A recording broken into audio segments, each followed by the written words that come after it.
Hi అండి, welcome to Lavanya embroidery vlogs. మొన్న నేను పూర్ణ మార్కెట్కి వెళ్ళినప్పుడు 2 రకాల మల్టీ కలర్ కుందన్స్ అయితే తీసుకొచ్చాను కదండి. ఇప్పుడు ఆ కుందన్స్నే ఈ బ్లౌజ్కి అయితే పెట్టానండి. చూడండి, ఆ కుందన్స్ పెట్టాక లుక్ అన్నది ఎంత మారిపోయిందో. మనకేంటంటే ఈ డిజైన్ మొత్తం మగ్గం ఫినిషింగ్లో కనిపిస్తుంది అనమాట. కట్ వర్క్ డిజైన్ అండి. అలాగే హ్యాండ్స్కి ఏంటంటే లైన్స్ వద్దన్నారు ఈ కస్టమరు, అందుకనే బుటీస్ అయితే పెట్టేశానండి. ఇంకా పెట్టేసి ఈ లీఫ్ మధ్యలో కుందన్ యాడ్ చేస్తే ఎంత బాగుందో చూడండి. డిజైన్ లుక్కే మారిపోయింది కదా. అయితే ఇంకా నేను ఈ కుందన్స్తో పాటు కొన్ని థ్రెడ్స్ కూడా తీసుకొచ్చాను.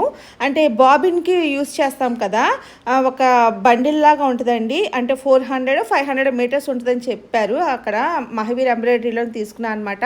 ఇలా కేర్నెస్ అని ఉంటుందండి, 400 గ్రామ్స్ అని ఉంటుంది. క్వాలిటీ మాత్రం చాలా బాగుంటుందండి. మన మిషన్కి స్మూత్ ఫినిషింగ్ ఇస్తుందండి. బాబిన్స్కి ఎక్కించుకునే దారం అనమాట. మీకు కనుక అవైలబుల్గా ఉంటే ఖచ్చితంగా తీసుకోండి, మీకు దగ్గరలోనే ఉంటే. సో ఈ వీడియో నచ్చితే తప్పకుండా లైక్ చేయండి, సబ్స్క్రైబ్ చేసుకోండి మన ఛానల్ని. Thank you.